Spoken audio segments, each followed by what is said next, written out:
And it came to pass at that time that Judah went down from his brethren and turned in to a certain Adulamite, whose name was Hira. And Judah saw there a daughter of a certain Canaanite, whose name was Shua. And he took her and went in unto her, and she conceived and bare a son. And he called his name and she conceived again and bare a son, and she called his name Onan. And she yet again conceived and bare a son, and called his name Shelah. And he was at Chezib when she bare him. And Judah took a wife for his firstborn, whose name was Tamar. And Judah's firstborn, was wicked in the sight of the Lord, and the Lord slew him. And Judah said unto Onan, Go in unto thy brother's wife and marry her, and raise up seed to thy brother.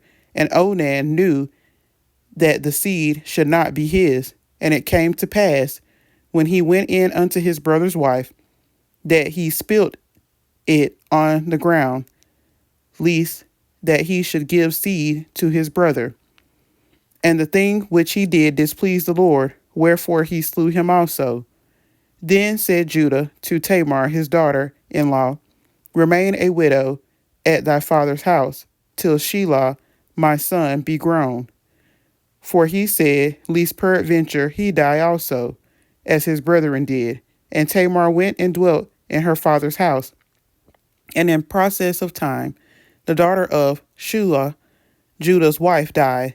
And Judah was comforted, and went up unto his sheep shearers to Timnath, he and his friend Hira, the Adulamite. And it was told Tamar, saying, Behold, thy father-in-law goeth up to Timnath to shear his sheep. And she put her widow's garments off from her, and covered her with a veil, and wrapped herself, and sat in an open place, which is by the way to Timnah. For she saw that Shelah was grown, and she was not given unto him to wife. When Judah saw her, he thought her to be an harlot, because she had covered her face. And he turned unto her by the way, and said, Go to, I pray thee, let me come in unto thee. For he knew not that she was his daughter-in-law. And she said, What wilt thou give me, that thou mayest come in unto me? And he said, I will send thee a kid from the flock.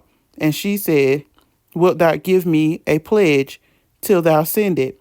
And he said, What pledge shall I give thee? And she said, The signet, and thy bracelets, and thy staff that is in thine hand. And he gave it her, and came in unto her, and she conceived by him. And she arose, and went away, and laid by her veil from her, and put on the garments of her widowhood. And Judah sent the kid by the hand of his friend, the Adulamite, to receive his pledge from the woman's hand. But he found her not. Then he asked the men of that place, saying, Where is the harlot that was openly by the wayside? And they said, There was no harlot in this place. And he returned to Judah and said, I cannot find her. And also the men of the place said that there was no harlot in this place.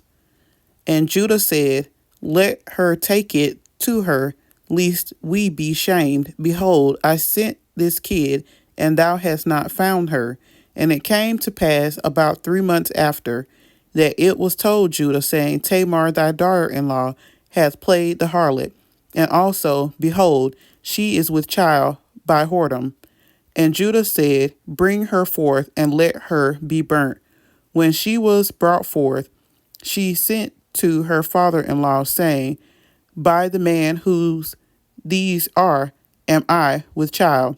And she said, Discern, I pray thee, whose are these, the signet and bracelets and staff? And Judah acknowledged them, and said, She hath been more righteous than I, because that I gave her not to Shelah my son, and he knew her again no more. And it came to pass in the time of her travail, that behold, twins were in her womb. And it came to pass, when she travailed, that the one put out his hand, and the midwife took and bound upon his hand a scarlet thread, saying, This came out first. And it came to pass, as he drew back his hand, that behold, his brother came out. And she said, How hast thou broken forth? This breach be upon thee. Therefore his name was called Pharez. And afterward came out his brother that had the scarlet thread upon his hand, and his name was called Zara. I have read Genesis 38. May God ever bless the hearers, the readers, and the doers of his holy word.